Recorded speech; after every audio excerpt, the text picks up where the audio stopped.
Nos costó un poco meternos en el partido hasta los 10 o 12 minutos, después equilibramos las acciones, el partido en el primer tiempo especialmente fue muy parejo.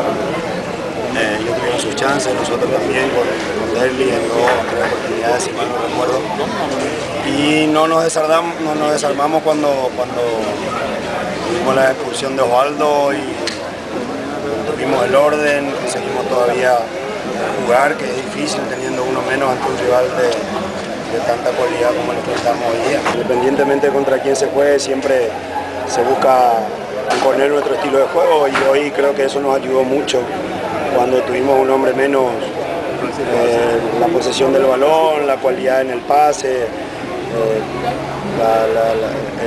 el hecho de la entrada de Aldo, que es un especialista para jugar por afuera, y más Néstor, que también hace eso perfectamente, y Derli, que estuvo en una noche inspirada como a poder terminar las jugadas, y creo que por todo eso fuimos justos ganadores del partido.